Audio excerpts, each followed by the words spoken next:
Перед нами книга «Картинки старого Ижевска». До этого времени, лет 20 назад, выходила книга с этим же автором «Ижевские картинки». То есть название немножко изменилось, ну и изменилось, конечно, и содержание, и сам подход, и даже адресат этого издания.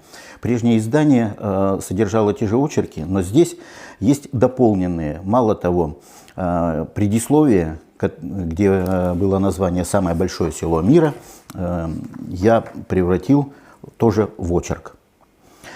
Игорь Иванович решил заменить один из очерков, где эта улица, где этот дом, на один из очерков, который называется в этой книге «Дворянское гнездо».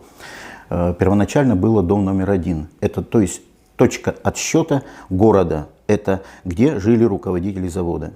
Все-таки завод был градообразующим. Но пришли к тому, что заменять не стали, тем более, где эта улица, где этот дом, дает широкие возможности рассказать о городе и больше, и интереснее. Не замыкает его на, скажем, на тексте, только на тексте, а еще и на изобразительном ряде. Тем более от той книги она отличается тем, что здесь по самому макету я решил расположить так, что какой-то основной или дополнительные тексты идут в одну колонку слева, и они не мешают книге. Потому что, просматривая книгу, журнал или газету, мы всегда воспринимаем разворотом. И поэтому эта часть, которую мы можем читать параллельно, она где-то синхронизирована с изображением, с иллюстративным рядом. Можем даже не читать, но воспринимать вот этот зрительный, ну скажем так, коллаж, вот, совершенно отдельно. И мало того,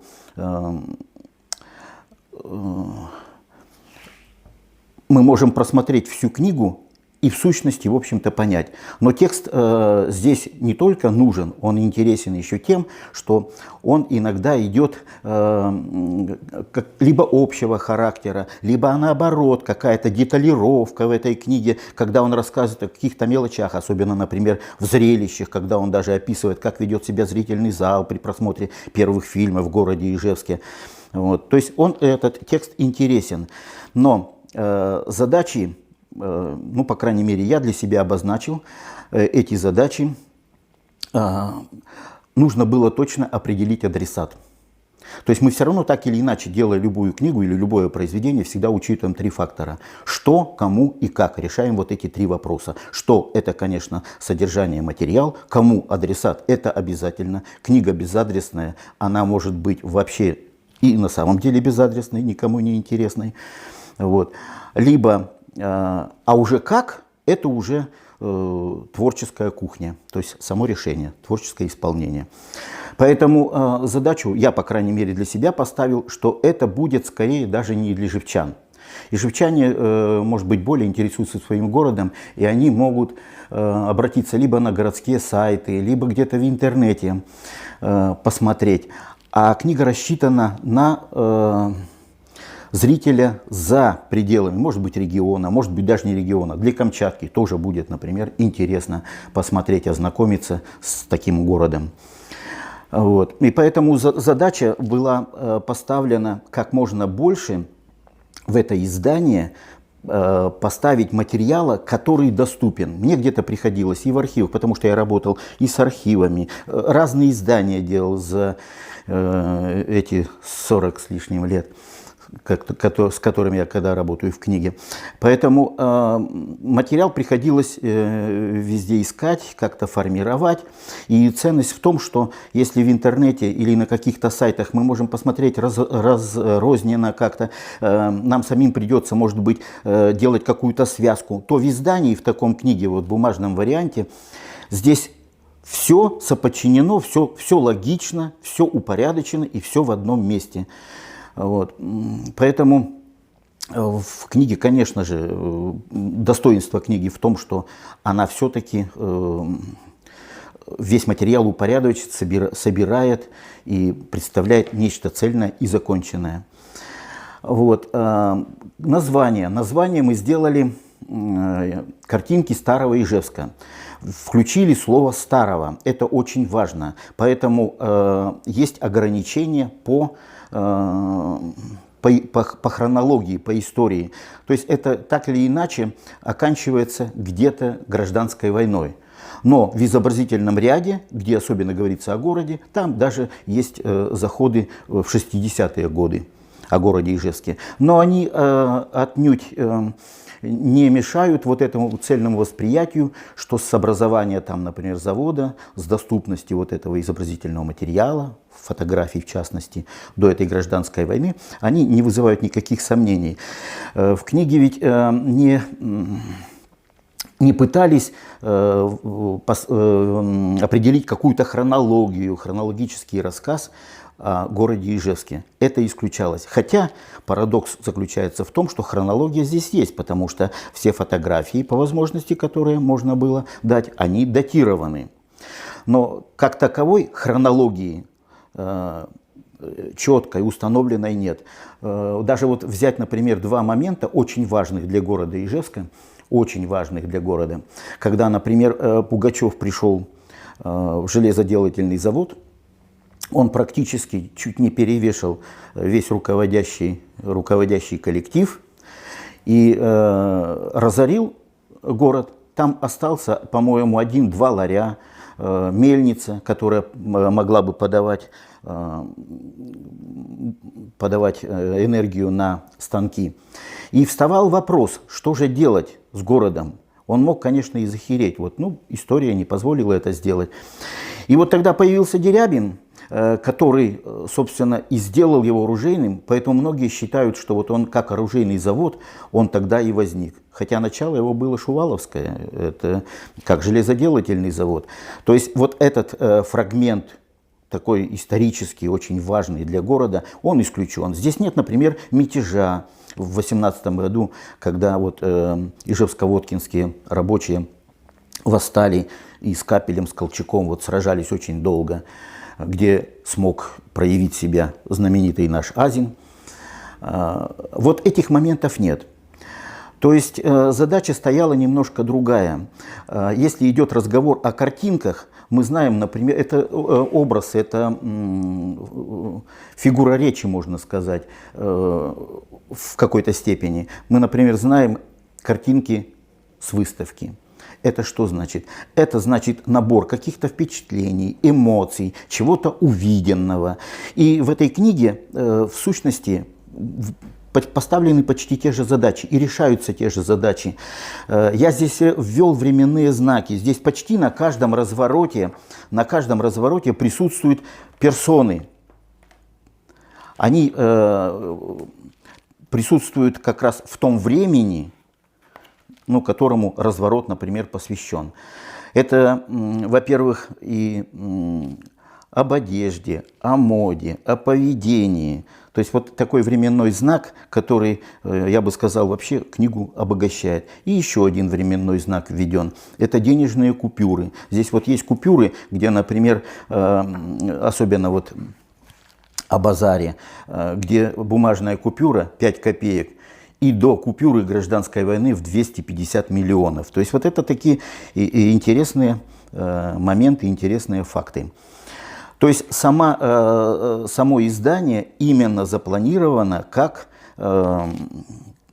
какое-то вот, как некая эмоциональная мозаика, которая все-таки собирается в какой-то общий цельный образ.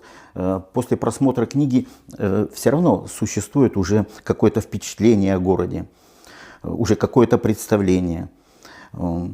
Поэтому каждый разворот, надо сказать, что сам по себе, он тоже целен и закончен, в нем как некий законченный рассказ.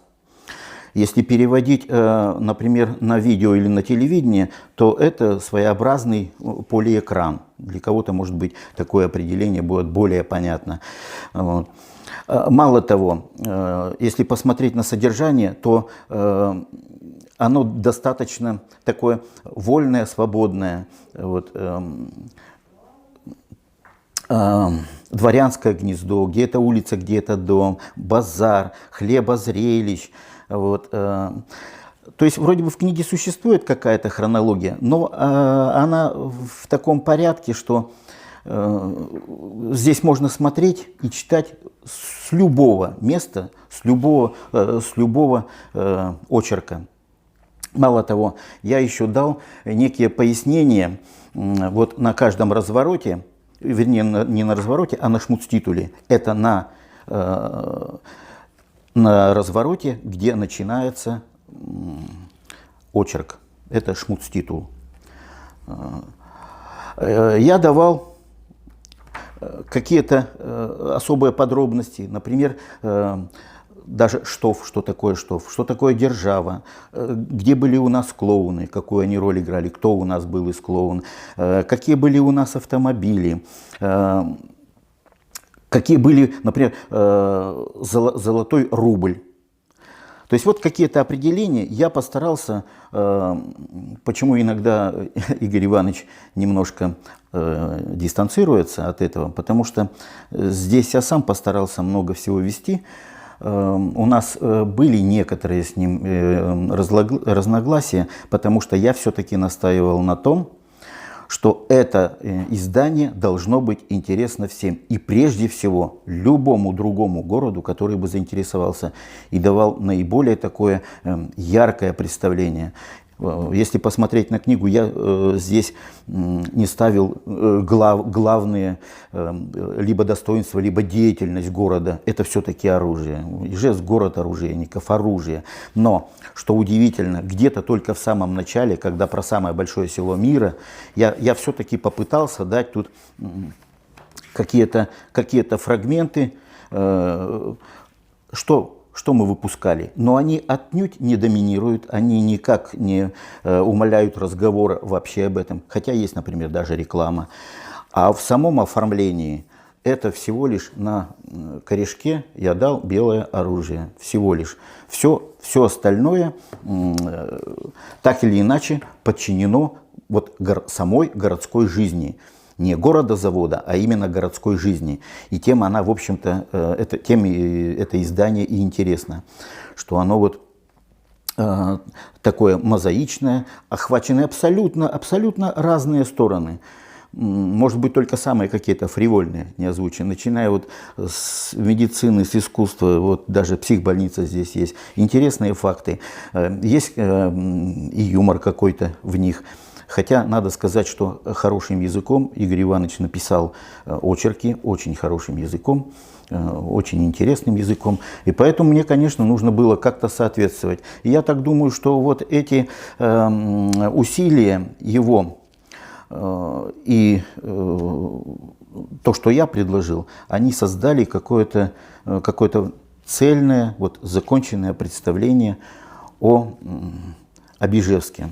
Мало того, в самом оформлении, если посмотреть, само оформление достаточно строгое. У меня были вариантов несколько было. Было такое веселое какое-то, либо очень повествовательное. Но поскольку вся книга черно-белая, да, собственно, это и определило картинки старого города. Он, конечно же, был черно-белый. Здесь даже у меня не было, были, может быть, пару фотографий, вот там с Арсеналом, например, которые я был вынужден превращать из цветных, снятых не так давно, относительно не так давно, превращать в черно-белые, то есть подчинить какому-то общему взгляду. Но они не мешают, потому что там и переделок особенных нет. То есть они где-то в ключе вот этих старых фотографий. И поэтому дал только в оформлении вот эту панораму, Наймушина панорама городская, снятая в 1912 году с колокольни Александра Невского собора. Вот. И гравюру, которая была посвящена вот набережной, но эта гравюра, она просто раскрашенная. А на обороте дал, конечно же, Шувалова как основателя, две главных персоны.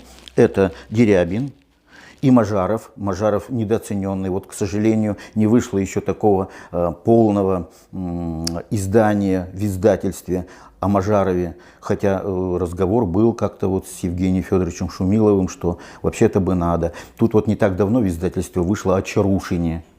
Вот, хотя он кировский архитектор, но все-таки Александро-Михайловский собор – это его детище, и еще в некоторых местах его существуют произведения. То есть недооцененный Мажаров, вот он как-то, когда разговор идет об Ижевске, он из этого поля либо выпадает, либо, может быть, на нем мало акцентируют. Поэтому я дал вот 3 важных здесь персоны и уникальное явление – это кафтанщиков, которых было за 600. Это уникальнейшее явление. Больше нигде не было, когда с царского плеча за мастерство, превосходное мастерство, давали кафтан, вот эту шляпу, ну и, понятно, статус. Он имел собственное клеймо. То есть все, что им сделано с его клеймом, оно никаким проверкам не подвергалось, потому что это исключительное мастерство. И на обороте еще из цвета присутствует панорама, снятая в свое время. Это я снимал. Был у нас музей пожарного дела, и я снимал как раз вот эту панораму. Она, правда, небольшая, но разговор о городе идет. Вот здесь есть какая-то перекличка с той же Пугачевщиной. Вот. Хотя надо сказать, что Ижевск не горел вот так сильно. Может быть, только во времена Пугачева не было таких пожаров, которые сносили там целые кварталы. Но все-таки характерно. И здесь есть даже первая церковь деревянная, на месте которой потом построен был Александро-Невский собор. Вот. Панорама. И даже блюститель порядка, он достаточно веселый, его никто не боится, хотя это вроде человек фискальных органов, но он такой добродушный, это скорее хозяин города, который приглашает всех в гости, очень дружелюбный и прочее. На обороте, на лице обложки, конечно, дал еще и угольную печатку, которая тоже была завода Иж, как марка, своеобразная марка. Затем, конечно, там подобные логотипы марки менялись, но вот это есть. И еще ижевской конторы. То есть оформление сделано в ключе вот черно-белого, никакой веселухи, есть какой-то серьезный вот настрой. Книга сделана достаточно строго.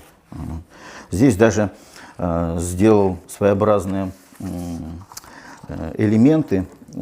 Это авантитул называется, то есть первая страница, где пересек ружье, пистолет, это ружье, которое характерно Ижевску, и крокодила. Это звериный стиль, но у нас их находили, и не секрет, что иногда ижевчан называли крокодилами по разным причинам. Были версии, что там где-то в Карлутке был какой-то, находили крокодила. Но, скорее всего, больше всего из-за того, что у нас было много кафтанщиков. То есть это для Ижевска это вообще уникальная вещь. 600 человек с лишним для Ижевска это много. И приезжие питерцы, которые после революции вот сюда были сосланы, некоторые приезжали сюда, они называли ижевчан ижевскими, название было прикрепилось, ижевские крокодилы. Вот здесь он, конечно, дан в коричневом цвете. Это я сделал по колориту. А на самом деле кафтан, он зеленый с желтыми позументами. И когда посмотришь, как складки у крокодила более светлые, есть ощущение, что крокодил. Вот. Поэтому название было вот такое, такое уникальное. Ижевские крокодилы. Мало того, здесь еще есть элемент, я постарался чем-то, может быть, похвастаться. Был такой депутат, он сейчас это главный редактор «Известий» Касимов Энвель. Он в свое время в каком-то одном интервью, мне очень понравилось, сказал, что у нас много чего есть и в городе, и в республике. Мы просто не умеем хвастаться, как наши соседи. Татары, Башкортостан, например. Вот. Это мне, кстати, запало очень сильно. Есть какая-то скромность, может быть, в нашей республике. Поэтому я постарался, есть чем похвастаться, будем хвастаться. То есть еще и этот элемент присутствует вот, в этом издании. Вот такие вот в целом, в общем, результаты вот нашей такой совместной деятельности. Что касается неких, вот, может быть, разных представлений с автором, то я все-таки исходил, я думаю, для него это было убедительно, но он как-то, видимо, не очень быстро привыкает к тому, что дается, он как-то по-своему эту книгу видел, но я все-таки исходил из каких-то общих задач. Ведь просто сделать книгу, которая будет лежать на полке, это неинтересно. Надо, чтобы она была, конечно же, востребована, что она была бы интересна. Поэтому, может быть, вот такое обилие материала, который я подыскивал, я постарался не упустить ничего. Конечно, все сюда и не вошло, да, оно и не могло войти. Приходится что-то выбирать, чем-то жертвовать. Это ведь вот, если говорить о кухне, например, вот берется какой-то разворот, здесь может быть около полсотни даже фотографий, ну, может, меньше, больше. И ведь каждая фотография просится на какое-то свое место, потому что сняты с разной высоты, то под разными углами, разного масштаба, крупные, средние, общие планы. И все это нужно подчинить так, чтобы глазу было уютно, чтобы были вот эти вот незаполненные пространства, как паузы. Мы ведь не можем говорить бесконечно, а все равно существуют между предложениями там какие-то паузы. То есть вот чисто вот эту кухню, конечно, было, ну это, как говорится, моя профессиональная работа, но она предполагала, что будет обилие материала. И только тогда эта книга будет интересна всем, когда она будет именно вот столь насыщена. Я вводил, например, такие вещи. Вот я ввел картину Петрова-Водкина. У нас ведь была интересная здесь явление, психическая атака, когда ижевско-водкинцы под главенством Каппеля организовывали вот такие психические атаки. То есть, ну, конечно, не только ижевчане применили, но это было характерно для ижевсков-водкинцев. Они проводили это постоянно. Это особенно хорошо показали в фильме «Чапаев», где идет такая психическая атака. Люди падают, но они идут. Что-то неостановимое. Это как танк в Первую мировую войну, когда там просто разбегались, потому что ему ничего не сделается. Вот.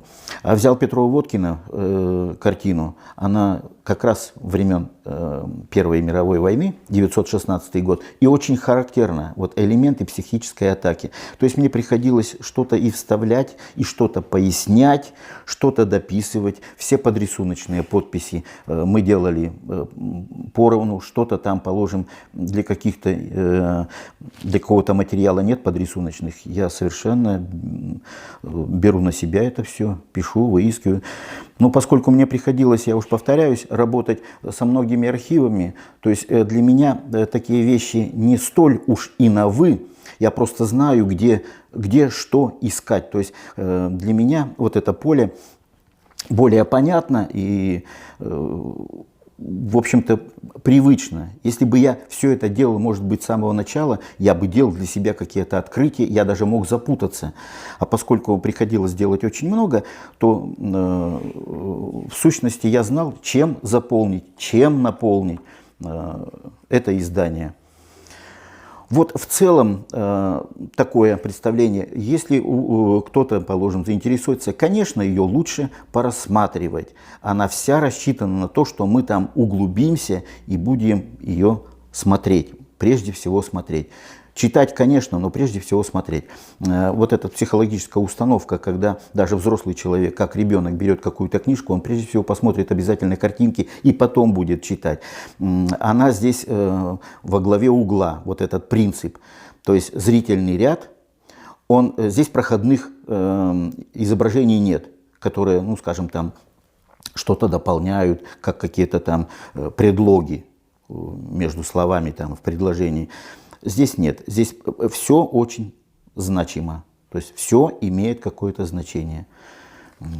И поэтому я вот приглашаю зрителей города Ижевска Тем более у нас такой юбилей, и я могу сказать, так смело сказать, что у нас подобных изданий не было. Либо они были связаны с какой-то с хронологией города, либо по какому-то уже устоявшемуся сценарию, когда говорится там о каких-то в начале очень больших делах, скорее всего это обозначено политикой, затем говорится о предприятиях, о городе, и в конце там о грибочках и рыбках. Вот. Здесь построено немножко по-другому, принцип совершенно другой, и поэтому она в сущности не похожа, ни на другие книги она не похожа. Мало того, ведь была, я уже сказал, что была до этого же автора. Кстати, я же тоже делал ту книгу «Ижевские картинки», вот. Но она была другого, она была немножко ознакомительного характера, но она в то время тоже, это все-таки 20 лет назад, она тоже достаточно хорошо прозвучала, она была востребована, разошлась моментально, мне даже пришлось сделать к ней вторую книгу «Ижевск на рубеже веков», и они были уже как двухтомник. Тоже своеобразный раритет «Ижевск на рубеже веков», потому что он был где-то с середины, не середины, с конца 20 века на начало, на небольшой заход вот 21-го. То есть вот на рубеже веков. То есть предел 20-30 лет. За эти 20-30 лет город совершенно изменился, и поэтому она тоже своеобразным раритетом является. То есть те книги прозвучали. Ну, я думаю, что это не останется без внимания. Тем более я считаю, что это вообще хороший подарок ко Дню города. Хотя мне в своей работе приходилось делать и альбомы по городу Ижевску, наборы открыток несколько. Вот. Но эта книга мне дорога хотя бы уже тем, что она не стандартная, вот она не просто визитная карточка, открыточка для города. Здесь что-то есть глубинное. Ведь мало того сказать, что здесь много характерного не только для Ижевска или для городов, заводов подобных, и даже для региона, она даже для России где-то. Вот смотришь на лица, особенно в них интересно вглядываться, они вот другого времени, они совершенно другие. И даже где-то поверять, может быть, наше отношение и к жизни, даже, может быть, заглядываться на себя, как мы вообще это ведем, как мы воспринимаем мир. Сейчас, тем более, когда много пессимизма, то это вообще как-то воспринимается по-другому. Хотя ведь в городе Ижевске такие лихолетия были, такие прошли невзгоды. А вот как-то осталось что-то позитивное и светлое. И хочу закончить еще вот чем. Последний, он не очерк, это послесловие. Я уже назвал его послесловие, хотя это тоже и было послесловие на самом деле. И вначале я хотел превратить тоже его в очерк.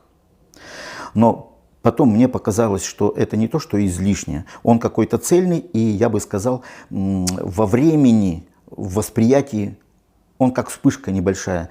Это Александр Вертинский, который приехал в город Ижевск. Вертинский нам, я думаю, что для людей, которые с культурой страны как-то знакомы, он достаточно известен. Это и бард, его по-разному, автор многих песен, который в одно время эмигрировал, долго прожил, потом вернулся в страну, и в стране также был воспринят. То есть такая неординарная личность. И вот он описывает свое посещение города. Что его задело, что его впечатлило. Конечно, он и описывает, что да, вот единственная гостиница, какие-то неудобства.